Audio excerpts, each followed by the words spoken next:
Football, bloody hell. But they never give.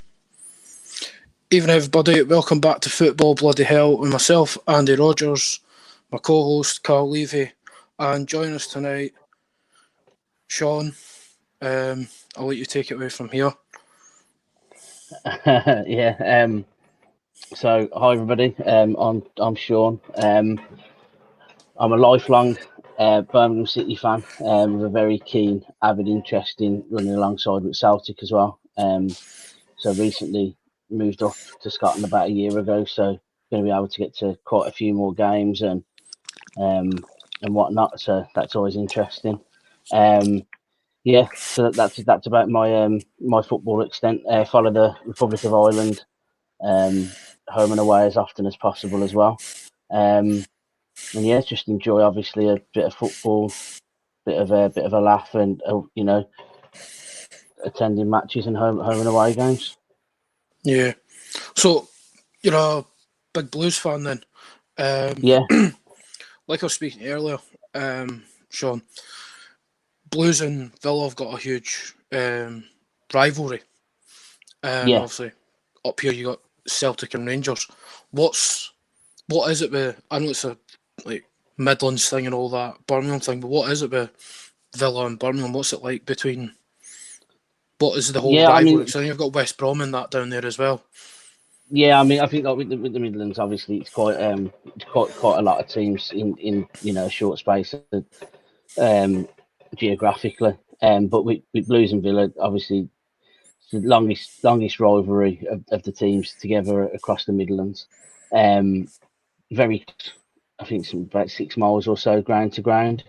So obviously, it's like anything that you sort of share. One wants to outdo the other all the time. It's been a huge rivalry. I've been obviously lucky enough. I say lucky enough. I've never seen us win at Villa Park, but I've been to I've seen us obviously beat them in the cup games, league games, and that. So, I think it's obviously a massive. You've got a massive hatred there. You've got two sets of supporters. I think we prefer to think that we're more of a working class club than them, but they do have obviously a working class element as well. As much as we like to throw in the Cheltenham, Gloucester, and further afield support to say that they're actually middle class. But again, it's Derby Day rivalry, isn't it? But yeah, it's huge. I think that the biggest thing that I probably notice in the difference, obviously, it doesn't have a religious or like a heritage to it like Celtic Rangers does in that kind of a way. I think the biggest thing that I notice between the two is that you might go to school, go to work, go to church, go to different clubs and hobbies with Villa fans. Because you're in the city, you might integrate a lot more than Celtic Rangers.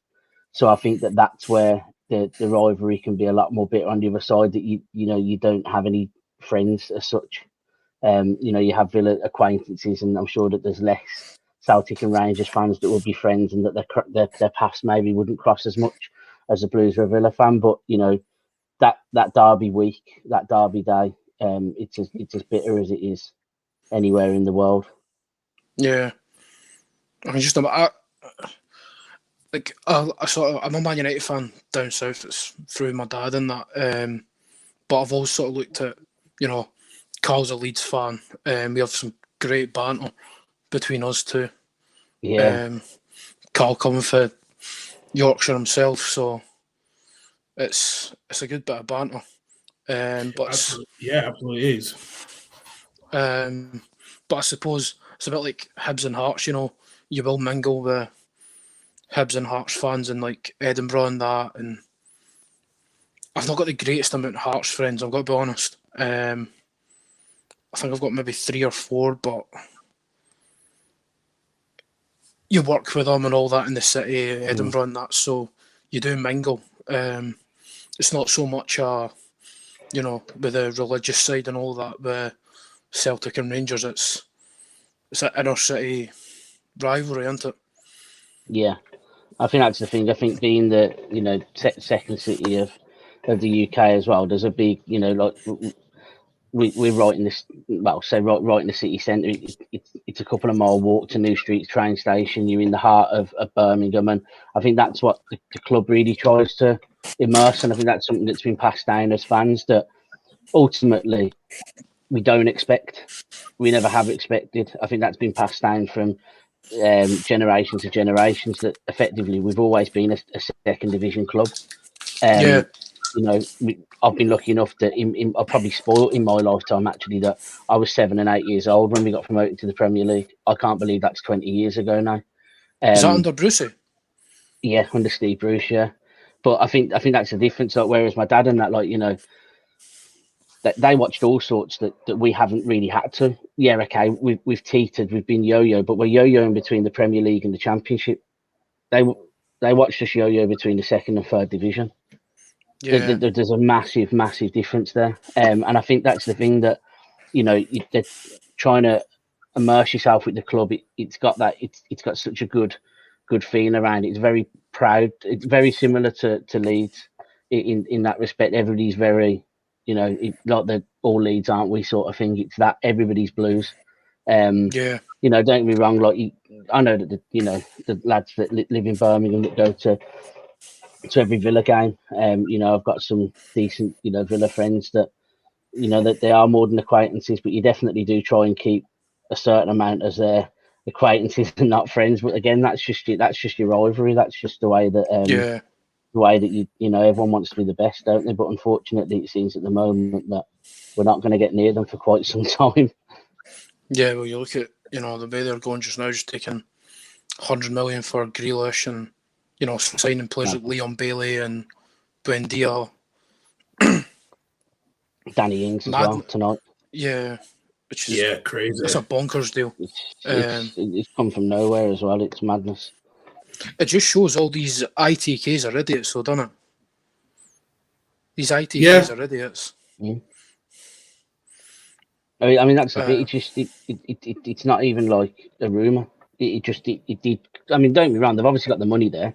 You know, they're going to have an absolute massive windfall coming for Grealish. Whether they'd rather keep him as a club or whether they're going to cut, you know, the 100 million, whichever way you weigh it up.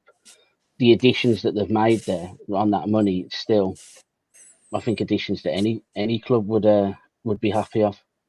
Yeah, I think for them it's more challenges for Europe now. That's what it is. I think this is what Villa wanted to do since they got back in the Premier League. I think they wanted a challenge, but I think that first season they knew they had to stay up. But second season they were really terrific in that top 10, you know. And I have to admit, being a Leeds fan, I was really pleased by Villa's standards last season. I think they will go again. I think they'll be our newest rivals for Europe this year, coming with those signings they've made.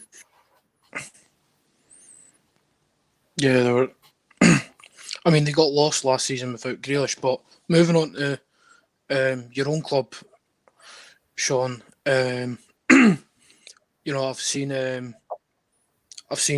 you know, one of my favourite Hibs managers, Alex McLeish, go there and win the League Cup and all that.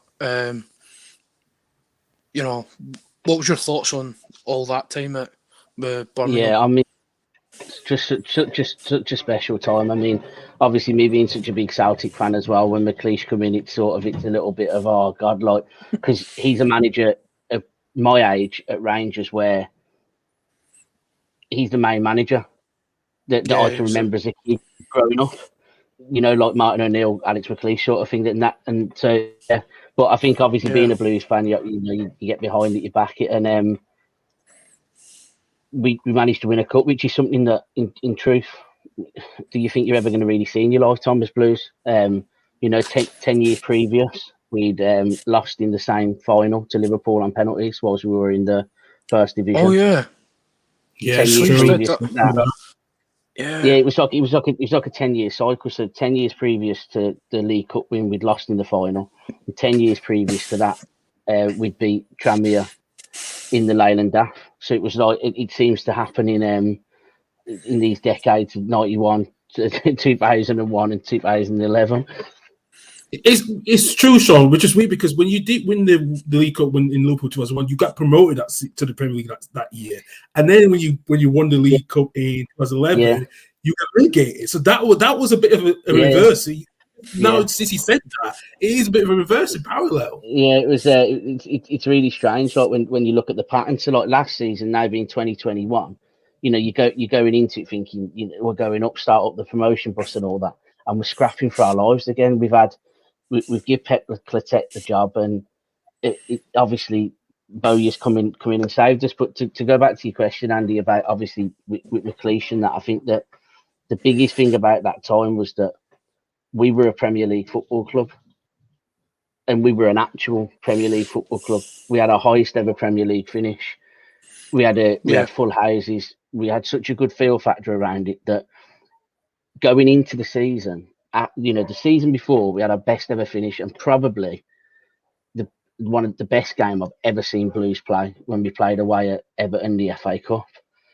I've never seen a Blues team play better than that, and a lot that saw it that day would say the same. I mean, Barry Ferguson and Keith Hay that day were just simply, I mean, they'd have got into any team in the world. But I think the thing is with that, after having that good finish and going into that season, we didn't stand there and say, let's challenge for a cup, let's challenge for Europe, let's do something. It was just a roll on. Everyone was just happy to be there. So as the rounds ticked on, I mean, and then we got the Villa, nobody really looked at the final because we had Villa. That was the quarter final against Villa. Some teams are planning their route to the final. I think because it was Villa, it was such a massive game under the lights as well, when we're not allowed to play them on night games after the first season in the Prem. That, it all added to it. Many say that it lost the World Cup bid. I'm not sure how true that is. But I think that after that, I don't know if you just duplicated a bit there, Matt. I think I have, mate. I don't know what. No, you're not. That's a talent. But yeah, so I think that after that League Cup game, West Ham in the semi-final, one of the best atmospheres that I think I've seen and will ever see. And then to go and actually win the cup, right? That was sorted. No problem. Just to go and actually win the cup was just something else. And like I say, it's not really something that you think on an adult head you're ever going to really see in your lifetime. We've not really won anything of note before that. And of course, we just played as a team. I think we went into that game 12-1 underdogs, and I think Stephen Carr's quote after the game was that the Arsenal fans came in expectation and the Blues fans came in hope. Yeah, and I think that's what really got us through. I mean, it's mental to think that we went down the same season. Same thing happened to Wigan after they won the FA Cup, wasn't it? FA Cup. I think the difference at Wigan, I think they were down there that whole time, weren't they? If I remember rightly. Yeah. I think we Blues. I mean, I think if I remember rightly, we were 12th when we won the cup. That's not relegation fodder. We got beat by West Brom the following week, and I can't remember after that when we actually did win a game. It just went. We just plummeted. I think I watched a few interviews on the players, like they do like the 10-year review, and they did like dinners and galas and stuff. And a lot of the players said that like after the Villa game, so much went into getting to that final, and because of the way the city was, and because of obviously like the disbelief around what they'd achieved, you'd have thought it would have kicked them on, but the players felt that after that they just couldn't. Which for me is a bit of a piss poor excuse, but I can sort of get behind it. That they couldn't get, they just struggled to find that way again, and results were just, games were coming thick and fast, results weren't going our way, and of course the fans weren't getting on the team's back because our fan base as a whole had just seen us win something major. So everybody of any age had never seen that before. Oh yeah, the Leyland Daft, the auto windscreens, they're not the League Cup. So you weren't having people shouting from the rafters, change it, do this, do that, do the other. Yeah. Because everyone was still pissed and happy for months. And then we had Europe to look forward to. That was madness. I think we're the only team in something like 6 or 7 seasons to get 10 points and not get out of the group. Wow. Yeah, I remember the 2 games against Braga. Yeah, we got beaten both of them. Yeah, you still played really well. Beating both against Braga. We beat Maribor home and away. We drew at home to Bruges, and we beat Bruges away. That was when we had the 110th minute goal. I was at that one. That was just once in a lifetime sort of stuff. You know, I was 18, just come out of college, not got a job, and you're managing to scrimp and save, beg, borrow, and steal to get to Bruges. There were 72 of us on the coach. The memories that you'll never forget, and you struggle to explain to people that aren't into football as to why that's what you go for. That's it. If I never go again, but the rest of my life, I'll be gutted if I never get another European with Blues. But I'll always have that. Yeah. You know. No, yeah. 100%. One thing I would say, Sean, when you had Big Eck at the helm, and you know he won a lot of championships with Rangers. You know, and you would be surprised that he did not prepare of when Birmingham won the League Cup in 2011. Did he not just prepare them? You know, just let's keep our minds clear, focused. What was the situation? I know that you said about the fans. They do enough because they were still on the piss after winning it. But do you think actually he could have done more and the coaching staff as well as the club as well? I think that I might be completely wrong here, and you know I don't get too much shit if I'm wrong from any sort of from Rangers fans, because obviously what he achieved at Rangers was great. But I believe that McLeish said sometime afterwards that winning the League Cup with Birmingham was probably his greatest achievement as a manager because of what he had to go against, how we got there. Yeah.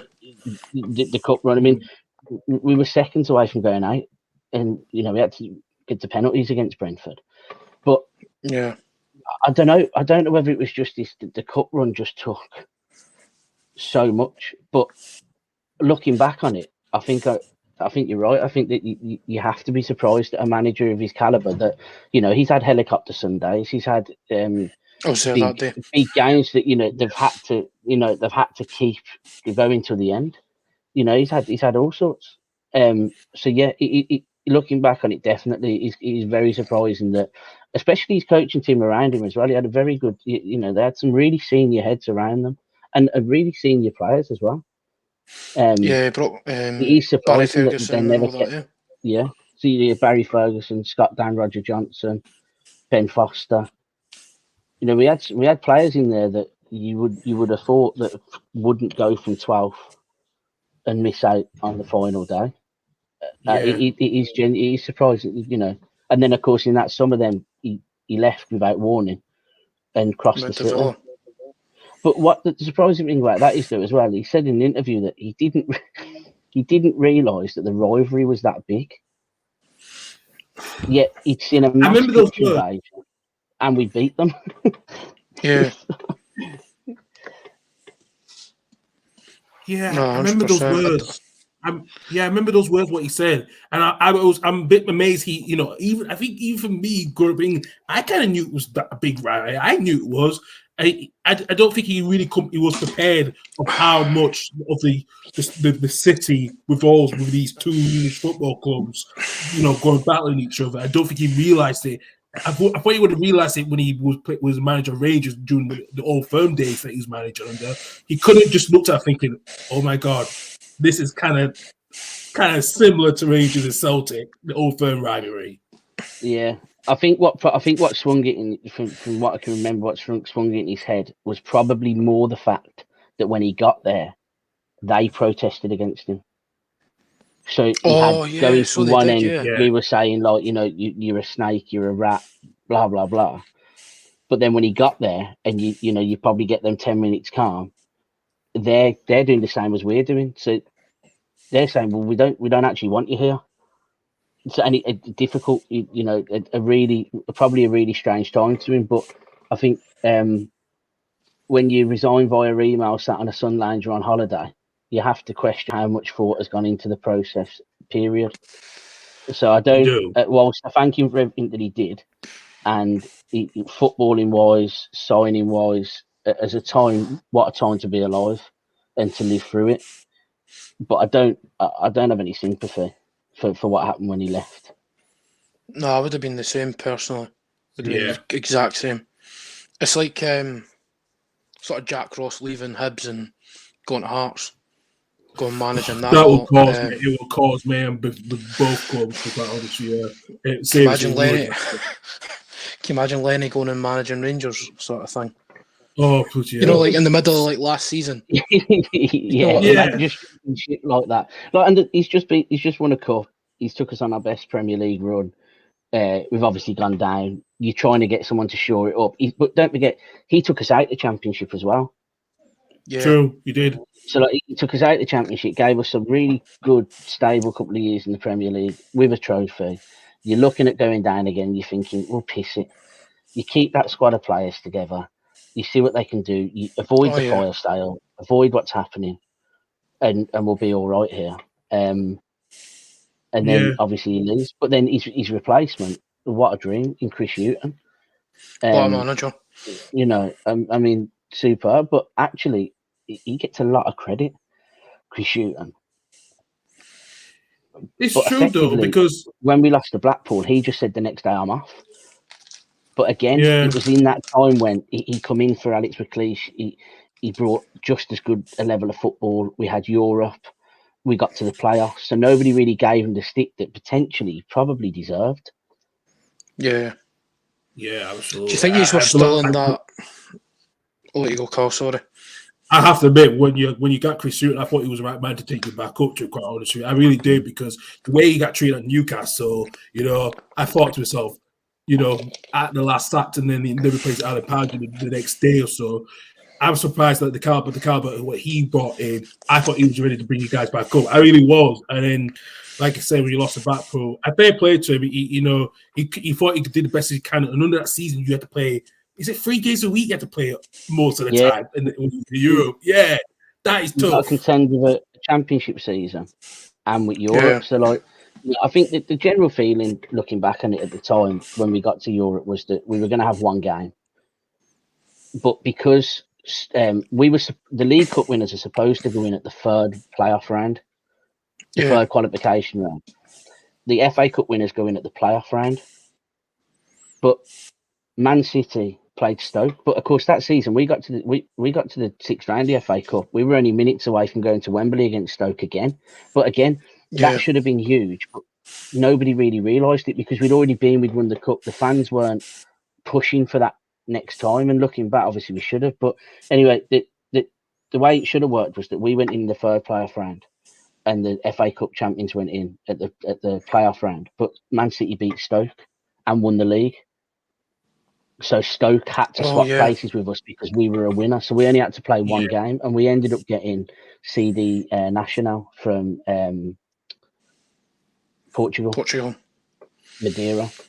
So when I think we drew 0-0 there, and we beat them 3-0 at home, and then it was into the group stages. Stoke made the group stages as well. But yeah, so like you had to contend with championship season, you had to contend with Europe. And then obviously we took it as far one game that season we physically could have taken it. And we were unlucky. I mean, we had a great team as well. Like, you know, we had Marlon King. I don't think the man's ever missed a one-on-one in his life. You know, we kept a really good squad of players about, and we were a real good force. Chris Burke, what a player! What a player! Do you know what I mean? I think we looked at it last season. My friend was saying about Blue, you'd have him back. And you'd have him back. Like the way it was going last season, you'd have took him back just to put a ball into the box. Dead ball specialist, anything he can do. But yeah, I mean, football is it's a funny game, and it's straight over the 10 years. Blues have been it's been the biggest merry-go-round of emotion, ups, downs, last day survivals, managers. Lots of managers, more managers, and everything else thrown into it. So yeah, I've got some sort of memories of Paul Caddis under Lee Clark, Big Caddy playing. I think he played number 10 or something, and he scored that goal, and you stayed up, and it went absolutely mental. And I mean, it was limbs. I can imagine being there. Mate, limbs. Yeah, it was a crazy one.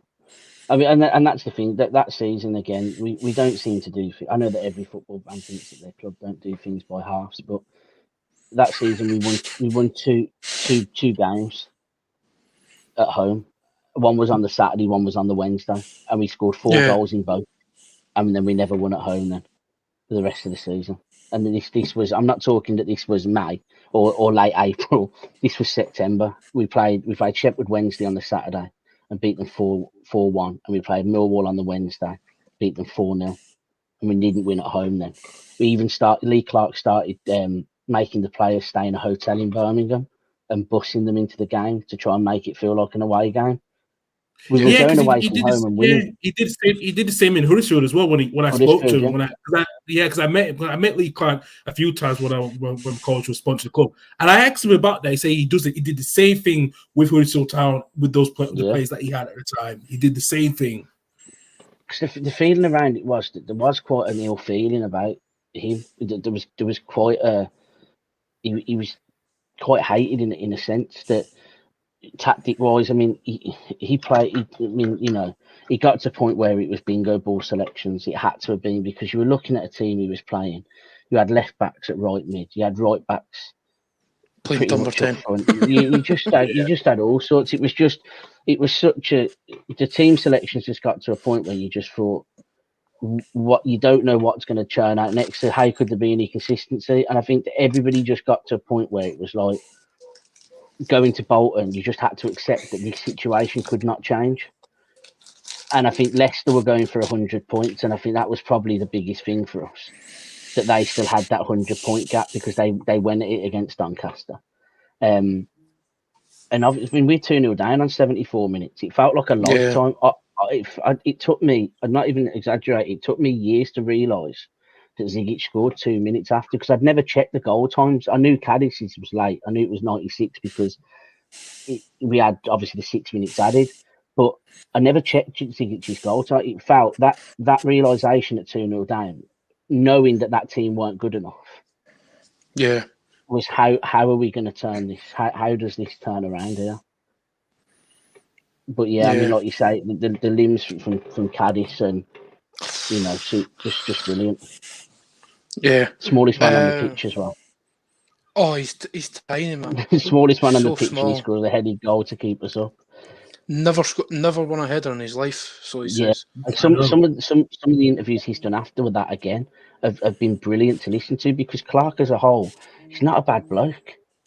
Really approachable, really nice guy. And I watched one before, and he was talking about his time at Blues, and it seemed like it was there.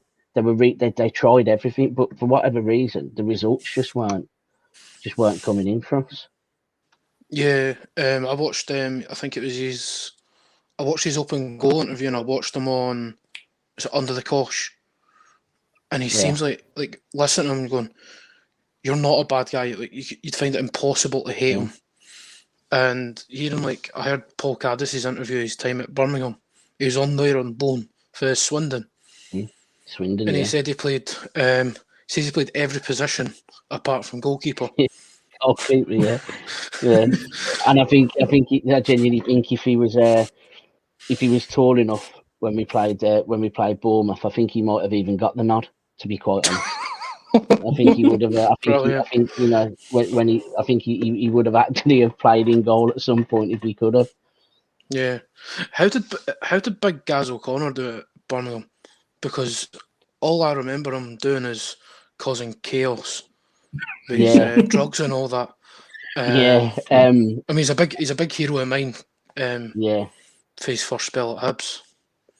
We played Sunderland. Really, it might have even been the first home game. I'm pretty sure. I think we beat him 2-1, and I can't remember where he scored. He scored both, or he got one. And you sort of looked at it and you thought, "This is going to be brilliant. This is going to be great." Went to Derby on the Saturday, and there's stories about him being with ladies of the night, and it's like you've gone from you thinking. Well, to be honest, we were all pretty happy we'd got a Premier League win, so the fans start applauding it, and then the songs start about he shagged a prostitute, so why is he substitute? And then he's on the he's on the sideline warming up. On the side, literally on the sideline, warming up by the Blues fans at Derby away, and Matt Sadler's next to him, just doing that to the Blues fans, just telling them keep singing it, and they're both laughing. So it's like you'd struggle to deny a story like that, but it very much seemed that on the pitch, I think that you always probably wanted that little bit more from him because you felt that it was there. Yeah, I don't think we ever really saw it, but I think off the pitch, he certainly didn't leave any efforts behind. Yeah, when it came to everything else. So yeah, but it's one of them. You see hundreds of players like that come through your club, don't you? That you can see it, but it just doesn't. It's just not there, and you don't know whether that's because the personal life, the training regime, whatever it is, it's just not quite gonna ever work for them, really, is it? But then he went through his growing up time. Do you remember that? He said he wanted to grow up. His grown up time. Yeah. He said it was time to grow up, so he had his tattoos lasered. Yeah, and they looked even worse than they did before he took them off anyway. Yeah. So what I just get he had tattoos down his neck here. He got them lasered off, and he said that was his time to grow up and to make a go of whatever. But it is a shame because I mean I was a fan of him. I really was. Yeah. I thought he was a big, bulky striker. He annoyed people. He could get in about. He could do everything. I thought. He was good in the air. He decent with his feet for a relatively big bloke as well. He was someone who you think that, especially in the Championship, you're going to piss so many centre backs off in this. You're going to draw so many yellow cards. Yeah. When we went down, but it just didn't materialise as well as it probably, certainly that it was hoped to. Yeah, he's also got one of my favourite left backs from Hibs, David Murphy. I thought he was an absolute Rolls Royce left back. I think you absolutely loved him. What a player! I mean, he's insurance price. We had Stephen Kelly one side at one point. We had him the other, and you were just thinking nobody's getting past that. And then in the Championship, obviously, he scored away at Bruges. That's what I mean about that team. That's having him in the Championship, but also the big one. Actually, talking about Lee Clark. Clark had him as well, and Lee Clark speaks about him in an interview, and he says that very early on into the season, Murphy got cropped, and that was him. His leg was fucked, and he got Clark that bad leg break, didn't he? He remembers that moment when he was at Blues and saying, "Now we struggle." Because it was such a big player. If you've got someone like that on your back line, it's such an instrumental player to have in your team as a whole, and you've lost him for the season. You're thinking, how do I replace that in a club that don't have the money to replace, let alone replace him with something like for like?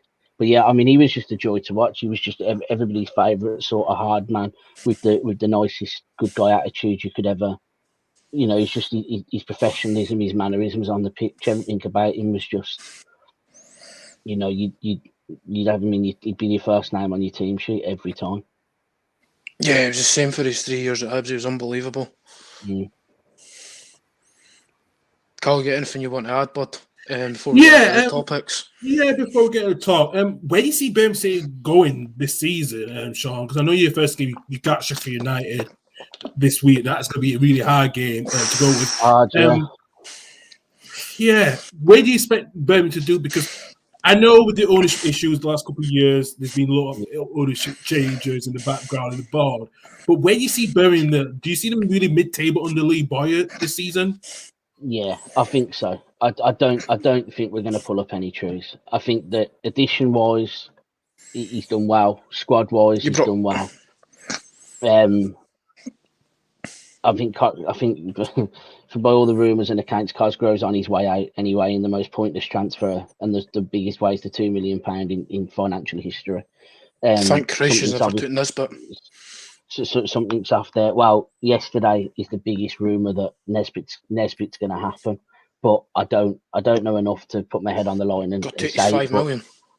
Well, I just don't think we've got the fight. Obviously the Bellingham money's there, but I don't think that. I think this is the point being that we're £5 million off going from 14th to 10th, and if you're going to spend £10 million, you want to go from 10th to 6th.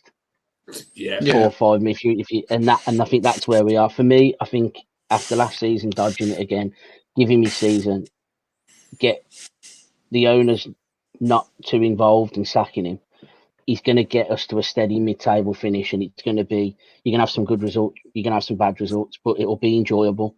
there'll be a level of football there that will make the fans want to watch every week because you'll see that hunger and desire.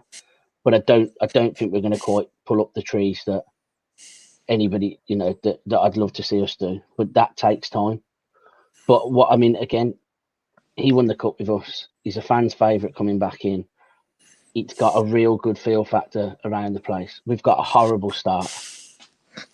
We've got Sheffield United away, Stoke at home, Bournemouth at home. As a mixed bag come, and then we go to Luton away. So then 4 fixtures. That's not a great start, bag. Is it? There is random. There is probably random as they come really from all levels of where you would imagine the teams to finish. So, but yeah, I think we'll have a decent season results wise. I think we'll pit it with the big boys in over 90 minutes.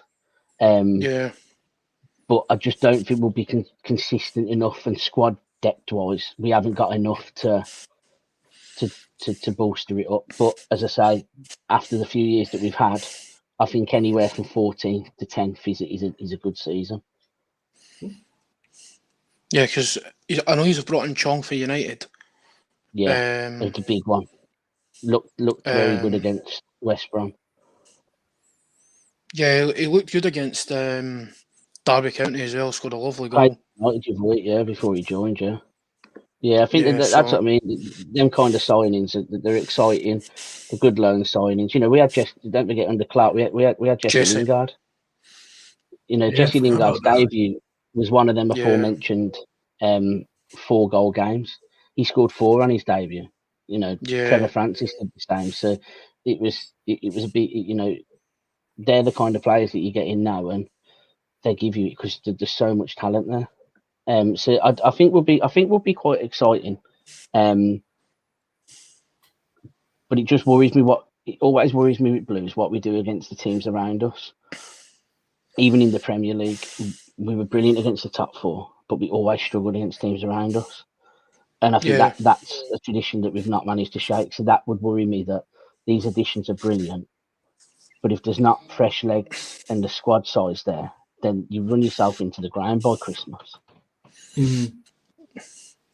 No, yeah, I get it. Because I watched it a couple of times last season. Was it under Karanka? Yeah. Was it Karanka or Clotet? Karanka, I thought he played all right football, but it was just toothless at times going forward. Yeah. You go 1-0 up, and you'd feel, well, you didn't even need to go 1-0 up sometimes. You'd be 0-0 with 15 to go, and you'd start seeing him calling the CDMs and the centre backs forward, and you think he was just settling. I think there was a lot of external pressure from the board as well there. I think that some of our managers have lived game by game, and that's no way that you can do a job in any aspect. A really exciting appointment when on paper, when it actually, that's good. Like that could be quite a solid. He's took Middlesbrough up. He obviously had a very similar season with Middlesbrough the season before he took them up as well, where he had to drag them out of a bit of dirt, and then they went on leaps and bounds.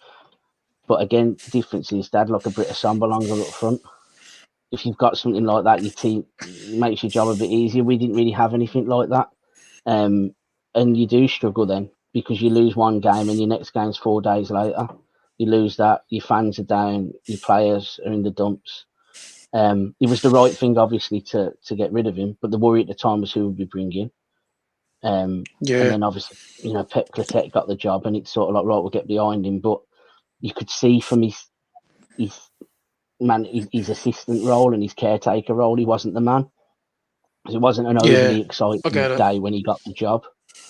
So, but yeah, I mean, it's been a strange few years manager wise. So hopefully now it's just going to be a bit just settle. Just don't do anything stupid for 18 months, please.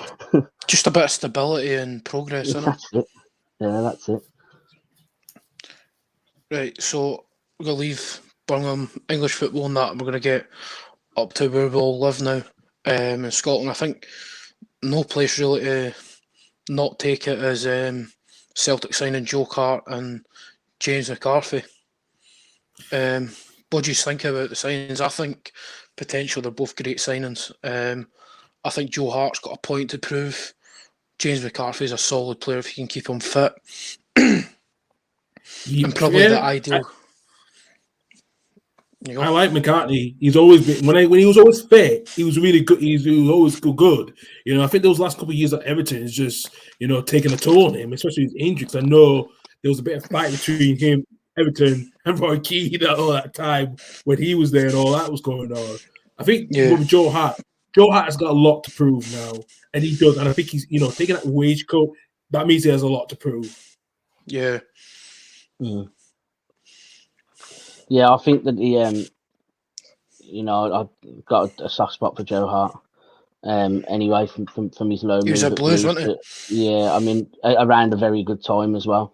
But I'm over the moon. I think I think when you're watching a football team and your goalkeepers, not just one, but your goalkeepers are leaving a little bit to be desired, it's really difficult as a fan. So I think I know he's not played. I know that there's been a while, but you don't lose that footballing brain.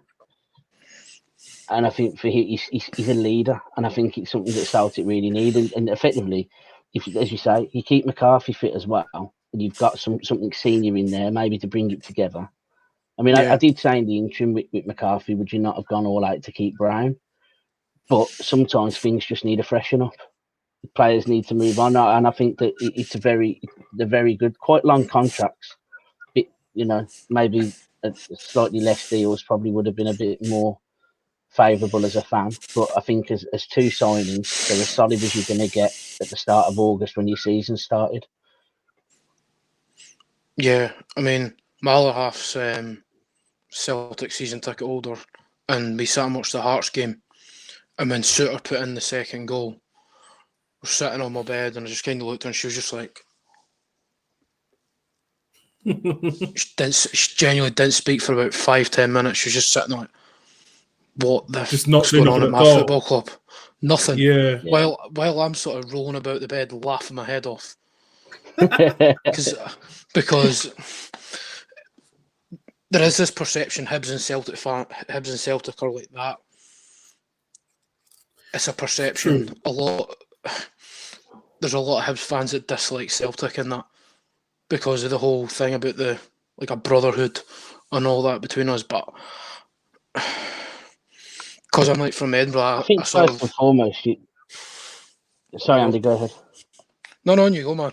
I can finish. No, I was going to say, first and foremost, just quickly talk about a brotherhood. You support your own team first before you even look at liking another team. So I think all sort of these things are a myth. Blues, Albion, Villa, Wolves. They're countless. They're not worth the paper that they're written on.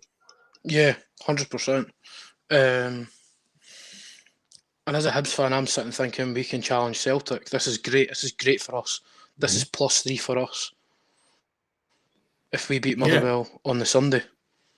Even just going back to the second season under Lenny and Rangers getting that first 55th title, whatever you want to call it.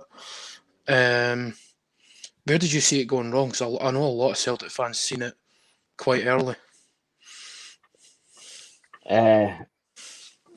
Probably about 8 seasons ago when I enjoyed an 8.5-hour journey to watch us lose to Greenock Morton, and I said I'd never forgive Neil Lennon. at that point. But from a serious point, I think that it was questionable the timing of the appointment, when it happened, and I think there was a stigma around it straight away.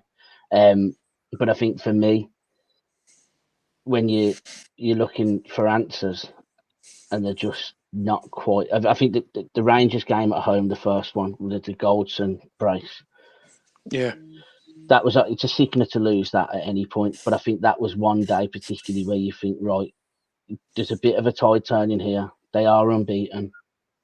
Forget about the history. Forget about anything before. If we act in the here and now, something has to change.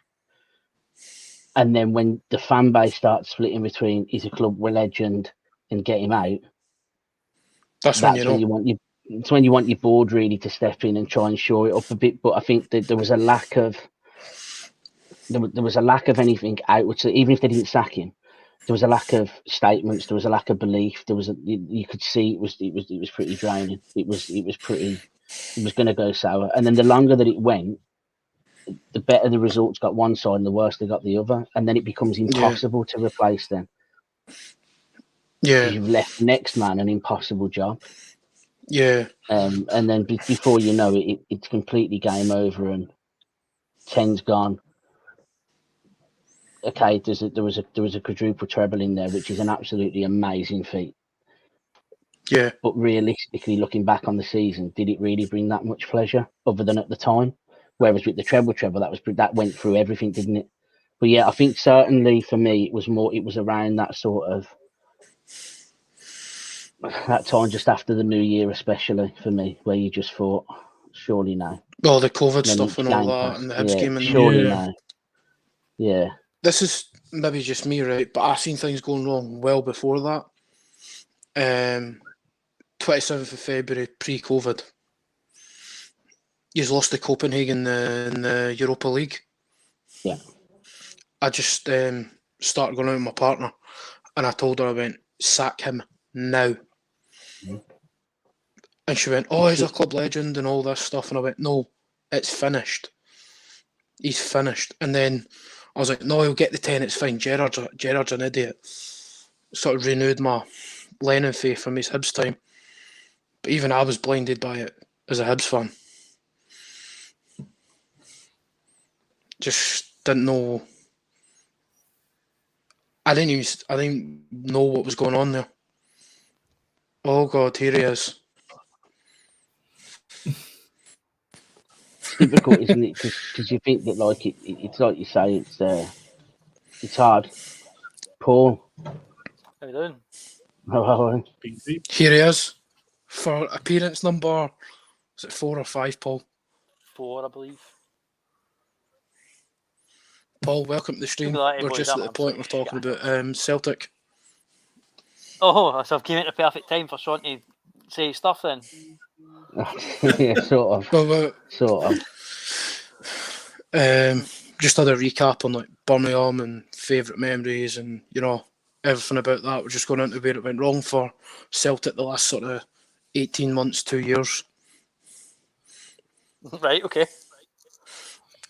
Sorry, Sean, crack on. I think it becomes a case of sort of like how you got with it, because it's hard.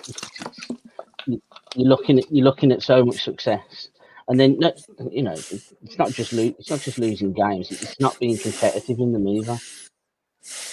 You go away from home, you're somebody's cup final. That's absolutely fine. But when you're starting to get beaten at home, Ross County come and put you out of a cup. They're not, you know, if they were having a freak season and they were second, it's different, but they weren't. So it's relegation fodder, aren't they?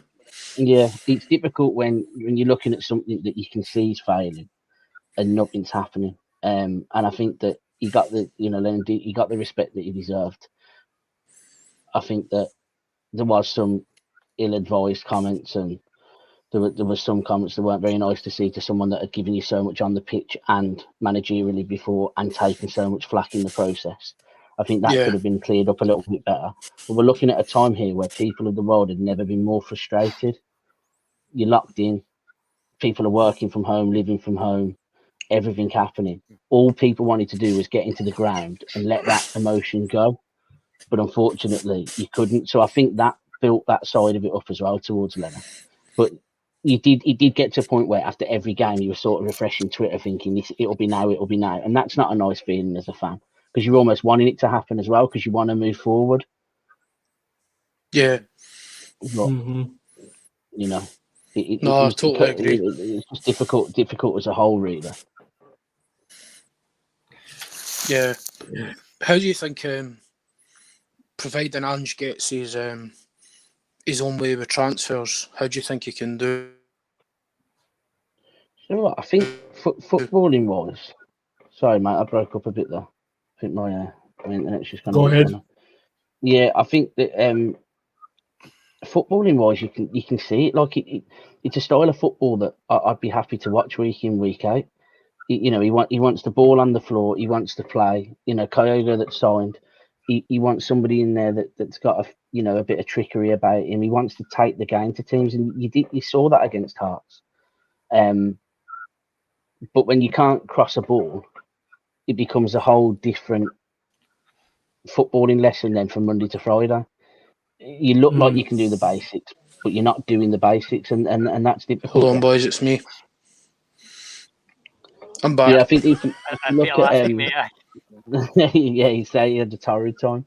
Yeah, I think if you look at he needs a bit of help because he's not going to have loads of knowledge about the UK market.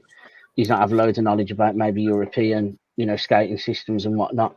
So I think you look at something like McCarthy. I'd like to think that that's the kind of player that he would identify that he needs, and somebody else has also came in and swept up, dotted the I's and crossed the T's. So I think as a whole going forward, I like him. I like his style of football. I think his transfers, he could build a team.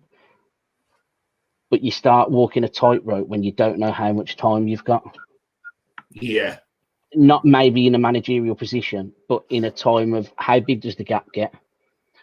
And not only the gap going upwards, will that gap from below, Hearts, might not pull up any trees, but Hibs, other teams in the round, Aberdeen, whatever, will give Livingston a shout for you, Paul. What would the teams below start to do if they stop fearing Celtic Park? If they stop fearing playing Celtic and they start taking results, is that then? How does he deal with that as a manager? Then I've loved a couple of his interviews. I really have. I think he speaks really well. I think he holds his own really well in a difficult media circus up here.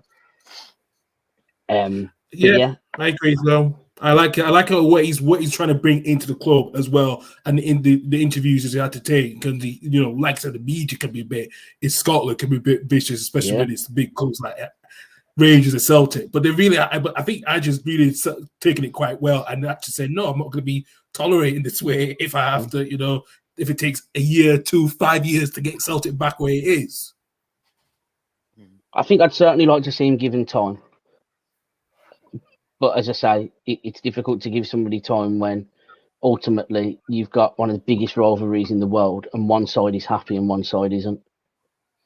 And we're looking at a gap that has changed extremely quickly. Nobody saw this gap changing as it has. I mean, it's changed dramatically and as I say, very quickly. So I think that in that sense, you do sort of look at it, you think, like, I really like him. I like what he can do. But has he got 3 seasons? It's a difficult, but you probably need that at the moment with a team that's in such transition. You need probably minimum 3 seasons to get it back on its feet. I'm not going to lie to you, Sean. I've only been here, 3 minutes, 4 minutes, but compared to what you're saying, compared to what the vast majority of Celtic fans say, if there's more fans like you, I don't think the board feel as much pressure than what they show in previous circumstances. Because it's that mob mentality, clubs your size. It's like anybody though. Give you 6 points. Give you 6 points and put you in the ground on a Saturday. Your mannerisms can indefinitely change. But I think that it's hard because everybody just wants the best for their football club, no matter what level that you support them at. Whether you're a 10 and an under 10 Sunday League manager or you Pep Guardiola, you want the best from there.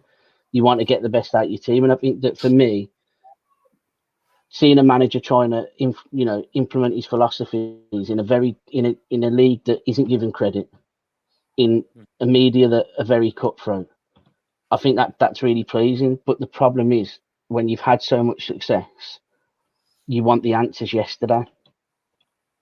And I think that's where the mob mentality comes from, that if the board did a little bit more, and if the board maybe seemed to be that little bit more supportive and didn't hide from the difficult statements, they'd get a lot more respect. Their first thing to do every time is ban the Green Brigade, ban the Green Brigade. Well, if you're going to ban the Green Brigade, the most vocal section of the ground, you're going to have protests. Mm-hmm. It's common sense, really. And that's when I think some of the problems have been brought on themselves, really, in that terms of mob mentality. And again, it goes back to last season. Everybody wanted out the fucking house. Nobody wants to go to Celtic Park and rattle a fucking metal fence and then feel like you've then been locked out of your own football club. So it's going to take a while to shake that and to bring some of the better times back. Yeah, I definitely see your point. I mean, when I was saying that the use of the phrase mob mentality, I didn't actually mean like physically attacking players and the cars and stuff. Oh no, like of course not. Yeah, but it fits. Yeah, but over the world, Rangers and Celtic, if you like bring that lot into it, they're the biggest names in world football, arguably.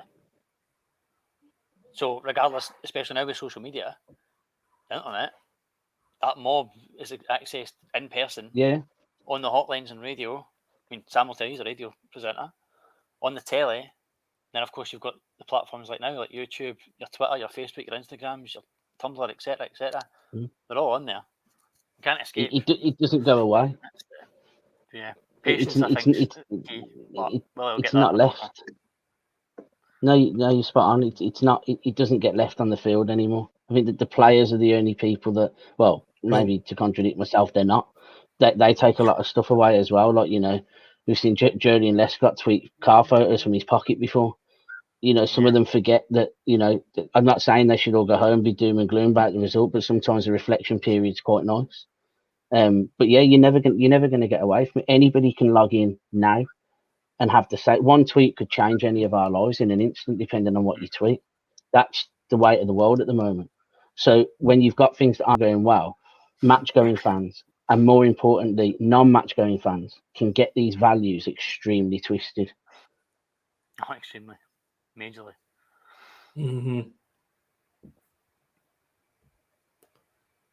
You're mute, Andy. You're silent, brother. But while you're silent, I'm going to take that opportunity. We're talking about mob mentality, and we're talking about the feebleness and the fickleness, I should say. Sorry, not the feebleness. the fickle mentality of a football. Yes, you are. Of a football fan. There's even Livy fans calling for Martindale's head. Guys been with the club 7 years. I said what I was saying when I was on mute.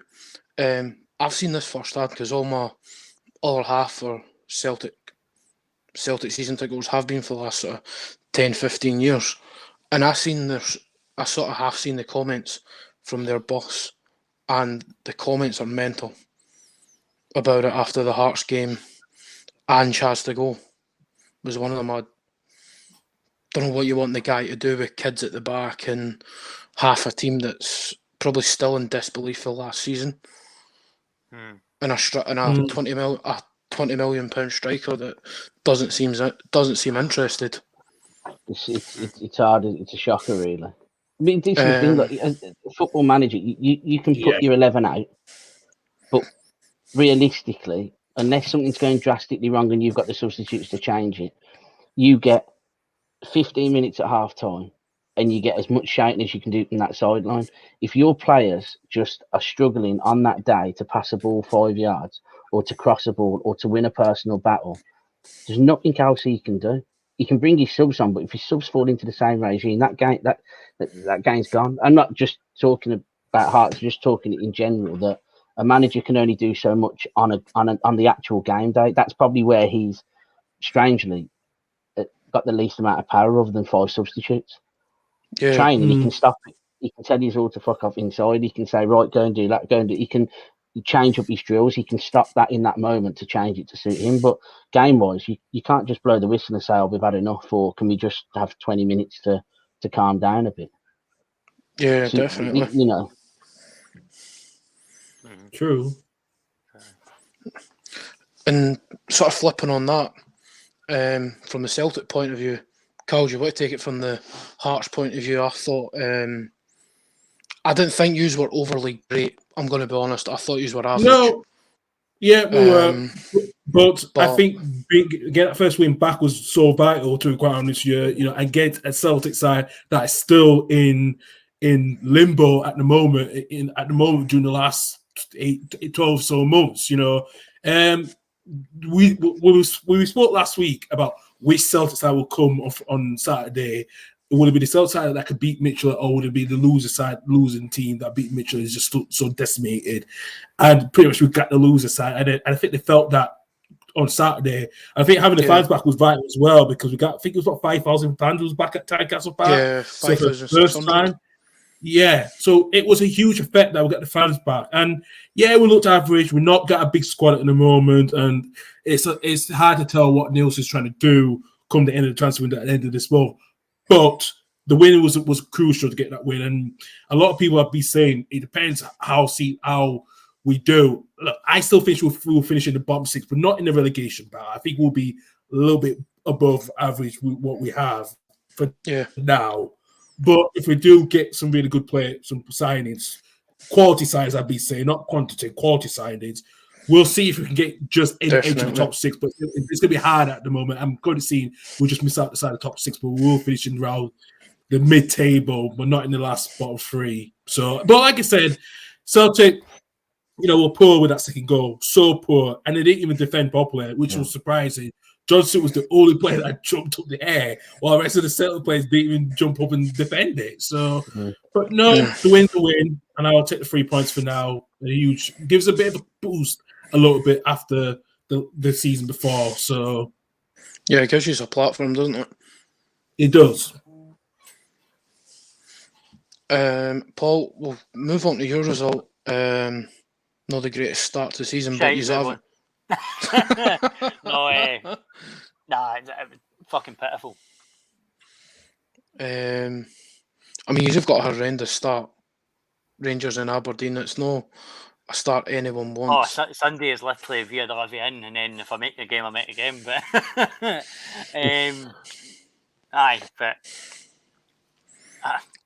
to be fair, seeing the first 7 minutes, our shape looked incredible. 3-4-3. Wait a minute. 4-3-3. I was like, wait a minute. So the back line, though, the shape was great, but the basics of closing a player down or making a simple, upright tackle, getting the foot in, using the shoulder just to get a wee bit of strength, shove him off the ball. Wasn't going for this. It was like, you ever seen kids in the park playing football with their dad and they try and get the ball off them? They grab onto their legs. I was just waiting for that. Just take him down. Just take him down. I was like, Fitzwater, brother, just fucking grab your dad's leg. Fucking grab his leg. Right. And then, see, fucking, I don't know where to start with Brother Beaton, right? Because Brother Beaton was Brother Beaton quite fucking much from Saturday, right? I'm not gonna lie. And so bad. 3 bookings in the first half. No, was it 2, 3? 3. 3. But in the second half, what was it? Who was it? McMillan's now out for 3 to 4 months with a fractured knee. Turns out he had that already, and he just was forced to play because there was nobody else to play. Jaze Kabia. Yep, Jaze Kabia got fucking wiped. You told me on Sunday. And to be fair, if I told you on Sunday, mate, I was drunk, Paul, I remember this. I don't even remember the tackle. That's just the end of that weekend. I say it was in bad ways. I wasn't. I just drank a lot of beer, and it cleared the mind, right? But Jaze Kabia, Jaze Kabia. I can never say his name right. It's fucking giant. You fucked up on Sunday that about 3 times as well. Oh, I fucked up a lot of things on Sunday morning. Anyway, can't even blame that on the drink. Fucking cannot, by the way. No, outrageous. But no, on the last game of the League Cup campaign against Cowdenbeath, I know it's Cowdenbeath, right? But you can only beat what's put in front of you. I guess you'll partially at least agree to that. But when Jaze Kabia, or Kabia, however the fuck you want to pronounce his name, the Irish boy, right, Gilburn, he was incredible. The skills he was doing were coming off like Maradona in his prime, right? Yes, big fucking statement. Big fucking statement for his debut there. That's getting quoted, that's getting tweeted, that's getting hashtagged and everything, right? But it was incredible. Message me that quote. I'm putting the podcast out with that quote, by the way. That's going to be the quote. Jaze Kabia turned into Maradona. Maradona just resurrected himself for not even Maradona in his prime. Yeah. Just placed himself inside Jaze Kabia. I'm just going to call him Jason Cabbage, right? Fucking Jason. Just call him Jason. Just call him Jason. Just Irish boy for sure. Oh, you silly fucker. But, oh, mate. It's been some fucking day. See when I said, right, I called you my version of Paul Slane. I meant it as a joke. You fucking lived up to it, you bugger. Sean, do you watch Open Goal? Yeah. That's my version of Slaney, man. That's it. That's him. That's him, innit? Nah, wee bit. But anyway, enough of fucking Paul Slane. I'm the new fucking PC, right? But not that his PC is PS. But anyway, right. Just Kabia I've changed his name about 8 times, but we'll go with it, right? He came off the bench, and I was like, yes, get stuck right in me, man. And then obviously they decided to get stuck right on him because he left the pitch in agony, and he's now out for 3 to 4 months, requesting surgery like ASAP. I can't remember the exact cause of the injury. I can't remember if it's something like an ACL or fucking beg it's not an ACL because Keegan's been at that for fucking 2 years. But then again, he's born injured, man. Keegan Jacobs is out injured for life, which is a shame because I fucking love Keegan. He got us there in the first place. Do you know what I mean? But anyway, not seen him since. Nah, he makes cakes. He's got a cake fucking business on Facebook now. Shout out Keegan Jacobs Bake Shop, fucking bakery. There you go. But aye, like fucking. I don't know where to start about Saturday and end positive. It's Rangers. I expected them to beat, right? And when I heard it was fucking John Beaton that was refereeing, you just got that feeling. Brother Beaton, of that time when Morelos scored the winner. I don't think it was even him refereeing, but it was another sceptical, questionable referee who had that game. Probably Bobby Madden. It was Brother Madden.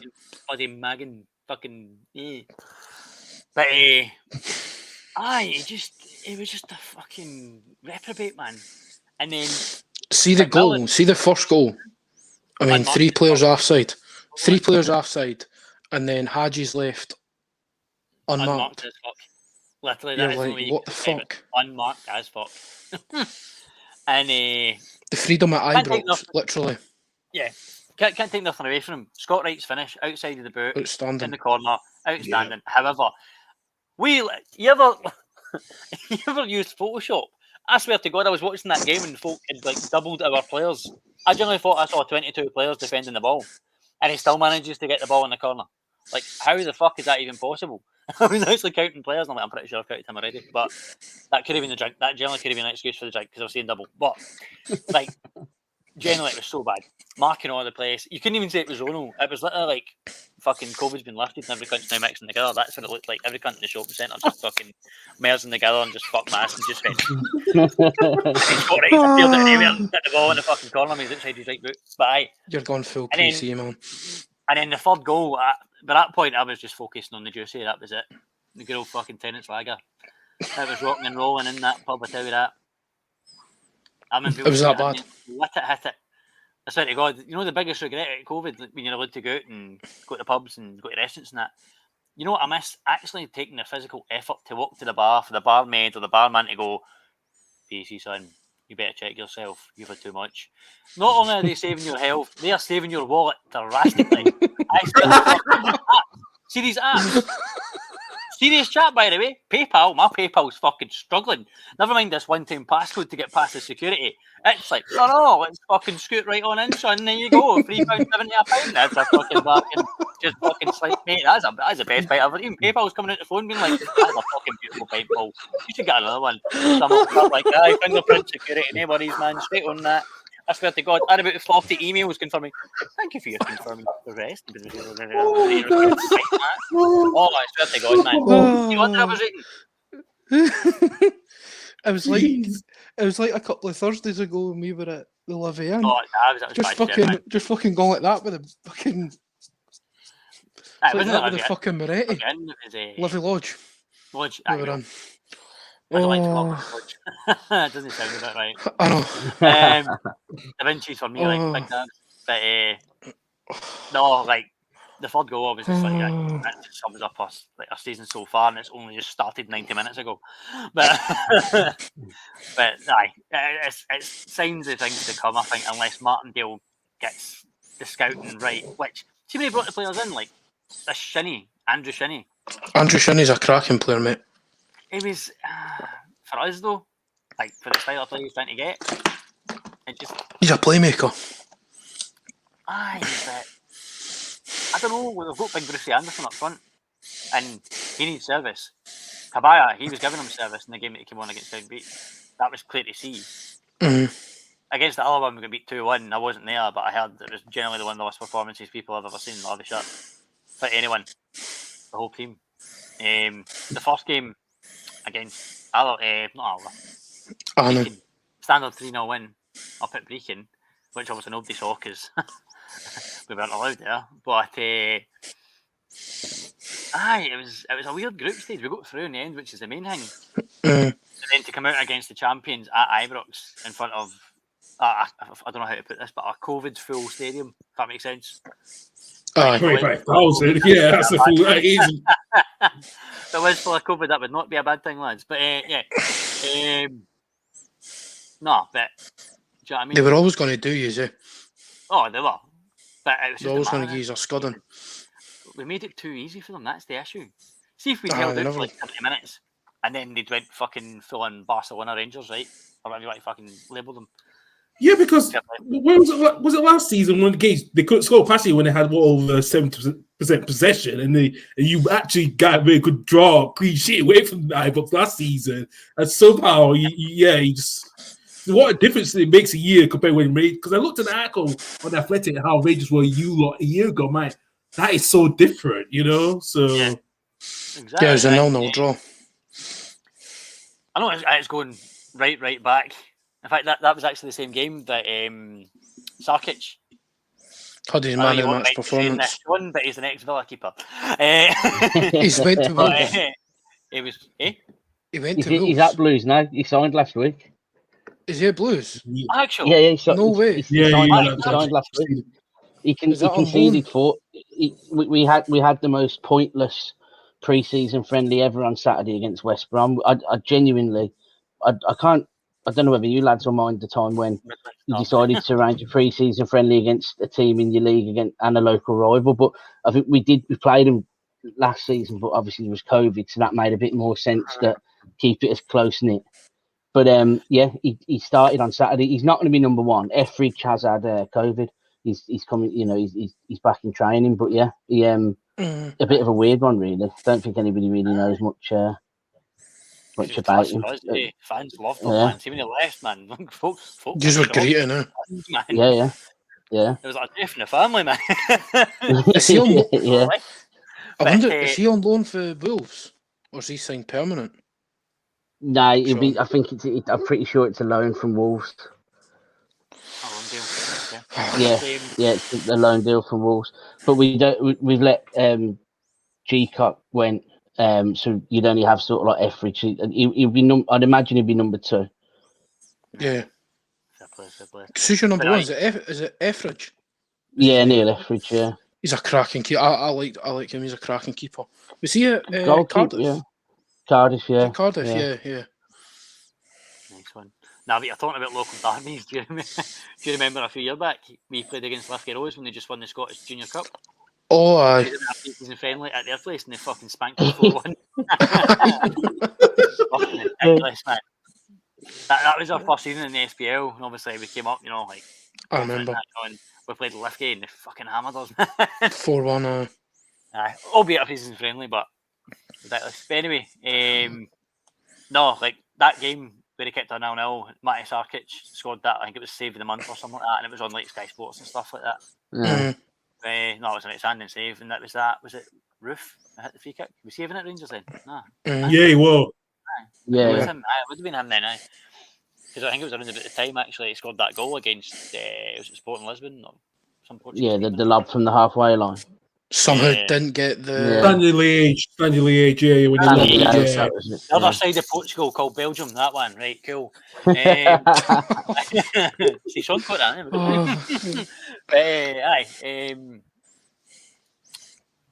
Like I don't know about it was unbelievable. It was outstanding, but I can't even give you an example of a team that's had like Obviously, do you know what it was like? Do you know what it was like, right?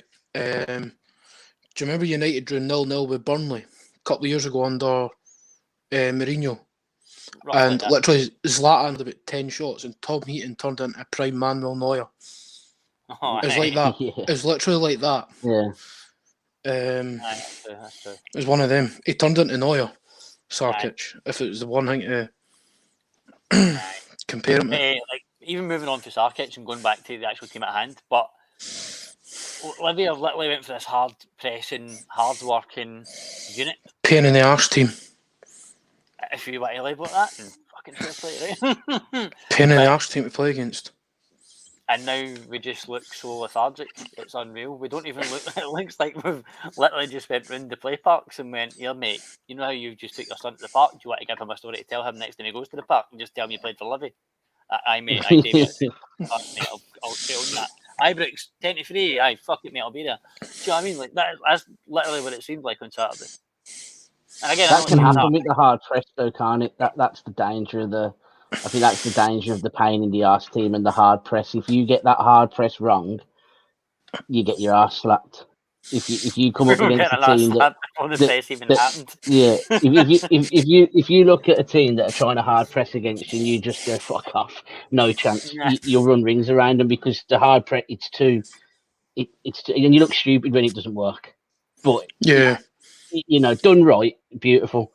You like, you got your big tackles, your fans are going, everything else. But done wrong, it's just go to the park with your dad, go and play football with him. Yeah, it's like when it works, it's like beautiful Klopp football. If you know what I mean, like gegenpress, Klopp. When it doesn't work, it's Livy at Ibrox on Saturday. Someone has to get it right, and someone has to get it someone wrong. Does. Yeah. Oh, definitely. But I'll tell you something that I'd happily. Obviously, I've not seen him recently, like actually playing, obviously, but I'd happily swap Shinnie, even though he's a playmaker, for Sean Byrne. Sean Byrne is an absolute baller for us. I don't know if you'll remember it, Karl, or even Sean, but do you remember the infamous or famous, however you want to look at it? For us, it's famous because it's fucking delightful. The Scotty Pittman goal that put us 3-2 up in the semi-final against Dundee United. I think I vaguely remember. Listen, I'm watching it. No, I'm not. It's probably the only goal that BT Sport or Sky Sports or any of these kind of major channels show for Livingston. They talk about Livingston, this is the goal they show. They could be talking about anything other than Livingston, the shopping centre, anything. This is the goal they show, right? Yeah. And Sean Byrne is an absolute horse. I'm pretty sure there's a guy who put a video and it's sound effects of a fucking horse running the Grand National. Because literally it is like proper like galloping and ends up milking Willow Flood. And then that's never a bad thing. I know, it's brilliant. And then Willow Flood gets sent after it's that Flood. But and he sends him through on goal and Scotty Pittman jinks and jives and puts it right in the corner and the fucking fans go after dinger. And my guy. I went there that night because I worked in fucking Glasgow at the time. It's fucking horrendous, and I realised I couldn't go. But that wasn't just that game. Sean Byrne done that was just him. Came out. Yeah, timing. You have sometimes they're your favourite players, like the workhorses, aren't they? They're just they might have a bad game, but you can pick something out from there. Yeah, definitely. 2018-19. Yeah, 2018-19 season. This is when obviously Scott Bound kind of started winding down, or before this, it started winding down, being the kind of top-notch player that he is. But Sean Byrne beat him in about 3 50-50s when we played him at the Vale for the first time, Celtic. That's one that stands in my mind. Did Julian get sent off that game? Yeah, that's the game Dykes. Dykes literally. No, he didn't. No, he didn't get sent off. Sorry, I'll tell you where I'm getting confused. He, something happened in the game, and I lumped on Julian getting booked. But Celtic were really pressing the last 10 minutes, and I jokingly said to my missus, the only chance I've got of Julian getting booked is if he goes up front, and he genuinely played up front for the last 5 minutes, went up for a header, and got booked.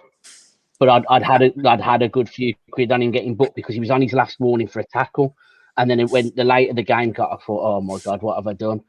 But that was a terrible bet. But yeah, he got booked. That was what was in my head, that he got sent off, but he didn't. I know I can't remember what I did. Anyway, I won the bet. It's just the moral of the story. But because he went up front, but I'm sure that game was it 0-0? Was that the 1-0 Livy? Nah, it was a 0-0. Was it 1-0 Livingston? Was it 0-0? I thought it was 0-0. Yeah. No. Dykes was not last season, but the season. Oh, sorry, so it was 2 seasons ago. Season before, yeah. 3 seasons ago was our first season in the SPL. 2018-19 season. But this is 0-0 back at the Vale. Hey, sorry, no. And that was the game. Sorry, it was at Celtic Park. And we got beat 3-1. That's what it was. And Scotty Robinson scored in like the 94th minute, the most scrappiest tapping I've ever seen of all tappings. He literally fell in like... I think he fell over Julian, to be honest. He fell over Julian, fell over... I don't know, who was it in goals at the time for Celtic? Would it be Fraser Forster? Craig Gordon. No, Forster, of course it would have, yeah. Forster, more likely. And then I think Halkett then went to kind of swing at it. That was when we had that great back three, Gallagher, Halkett and Lithgow, man. Oh, it's a fucking beautiful triplets, man. That is...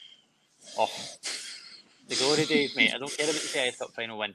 Don't care about Challenge Cup. Don't care about getting promotion. Just had them that time at the back in that season and finishing 9th, which folk were like, they're going right back down.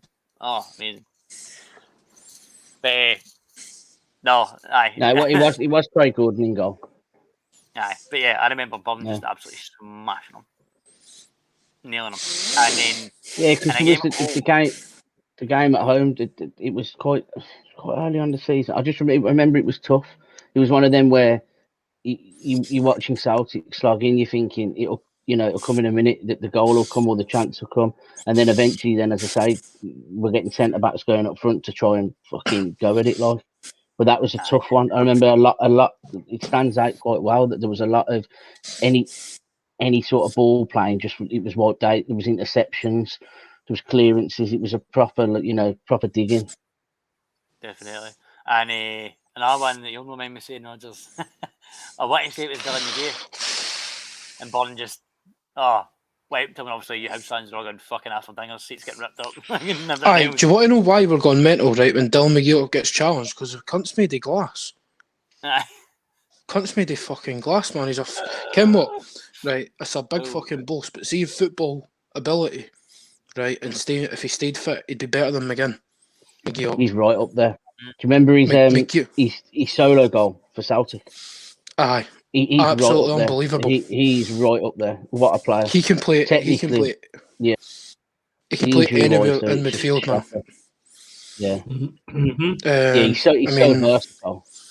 Yeah, I mean, we played him everywhere. 10, 6, right mid, left mid, everywhere. I mean, when we had that 6 months of McGee or Callan. If we continued that form that season, Celtic would never have got the title. It turns out, because our back end of the season form is better than Celtic's. Yeah. But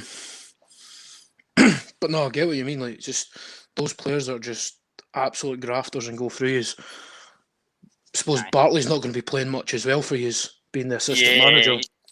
I'm not going to lie, I'm not actually that bothered, because last season he just looked so out of shape. Fair enough. Just done. He looks done. Amazing, but bring Sean Byrne home, man. Bring him home. His niece used to sit in front of us in C3. I want to say, I think it's or something to that effect, but she used to bring her earphones, like ear protectors. And he used to sit there, man, like imitating Andy on the drums. Not Andy, but obviously they're Andy. And no, me, I'm not living, man. You've been in the section, but no. Absolutely being it big, like saying she's loving that. Just to see that enough, that was enough. Just even if we got beat, just seeing me actually loving life and the fact she loved being at Livy because Sean was there, obviously. I love Sean Byrne, man. Absolute gentleman, I boy too. And even like this Bruce Anderson though, like obviously I've got friends up in Banff, due to Devonvale, a Hell League team that we go up and see every now and then. And Bruce Anderson is a Banff boy. He's from Banff. So I hopefully does well this season. So hopefully maybe encourage some of them to come down. But I hope he does well because he is a goal scorer. He just needs the right service. And our wingers, we need Forrest and Mullen. Mullen on the right. You said it last week, eh? Aye, needs to be there. Obviously, defensively, doesn't help worth a fuck because the way we were last week, nobody would have scored or even stopped the goals that we can see when you defend like that. And Alan Forrest, it was all right when he came on. Yeah, he was. You can't do much when you're 3-0 down at Ibrox, man. And they're in control. Too, but still. And then obviously Mullen, he's not been playing. People are making rumours and saying that it's because he's a newfound dad. I'm like, that's the biggest way to shit I've ever had in my life. It might be tired because he's a newfound dad. Doesn't stop him carrying out his career. Do you know what I mean? Playing a game. Unless it's like severe stuff and turn off. But well, I know he was affected with the virus partially. That broke out, not COVID, but there was a virus breakout. Like just a stomach bug. Apparently it went to the team, hence why against Wraith we were like so sluggish. Folk like Craig Sibbles was skying penalties and that. I think as well, just a shout out by the way. People sounds like the old. What? Sorry. There you go, Sean. Sorry, mate. I think it's my internet's going about the speed of an 18-wheeler trying to turn. I was going to say, when you were talking about a virus, it sounds like that age-old one when the supposed Arsenal fan poisoned the whole of the Tottenham scene. The following day. Love that, mate. The lasagna gate scandal. Lasagna gate, that one? Oh, yeah. The lasagna gate scandal. Fucking hell. That was it, yeah. Fuck's sake. Yeah, fucking I remember that. That was Harry Redknapp years, wasn't it? No, it was Harry Redknapp. It was Martin Yeo. Martin Yeo, yeah. Carrick went to United that summer. Harry Redknapp was the Christmas party, wasn't it? Go out, you have a gaming box. They'd already been it. Fucking floaty, like fucking, where was it? The floaty Cardiff or something for a night out, wasn't it? Christmas night out. But aye. They had their Christmas night out in the October. They went to Ireland. And that was it, aye. Photos got released now, I remember that. Aye. Right. Your shout out, Paul. Oh, my shout out. Jackson Longridge. People say he's pissing on us. No. Guy gives his all and he wears his heart in his sleeve and he fucking loves the club. Go on, Jackson Longridge. He's like the only left back who's pissed enough for me to stick up for. But anyway, right. Right, moving on. Right. Better start with my lots last fucking 7 days. What a fucking 7 days. That was a bit of a scare. I was going to ask you about that because I thought you were going to do that against Motherwell. I thought you were going to do up conceding 2 goals against them. That is a bit of a worry. And Doig maybe leaving as well too. Doig's leaving, mate. Doig's leaving. Yeah, it's been confirmed. I was at the game last Thursday.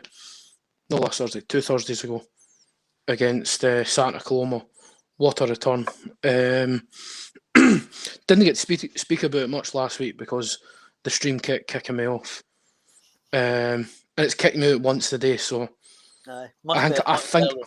Much better. I think I've got to sort of just turn the phone off onto airplane mode and we'll be fine. But it's just been a mental sort of 7-10 days, you know. You hear Josh Doy's leaving. Listen, fair play to the kid. 2 years ago he was on loan at Queen's Park. Andy Robertson's stomping ground that. Comes back, plays a year for Hibs.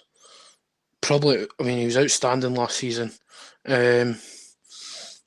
And you knew the bids were going to come because the English Premier League seem to love Scottish left backs. Yeah, they do.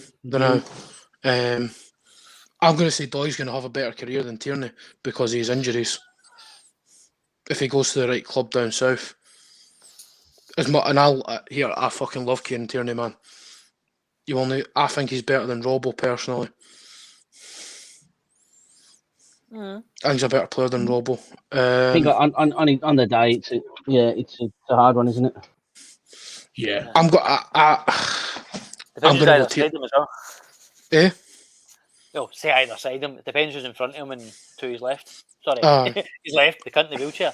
To his right, even. But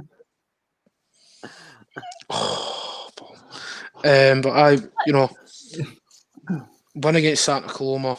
got him all well. I thought we were going to absolutely scud them 3-4-0 after seeing their League Cup games. Thought they were bang average.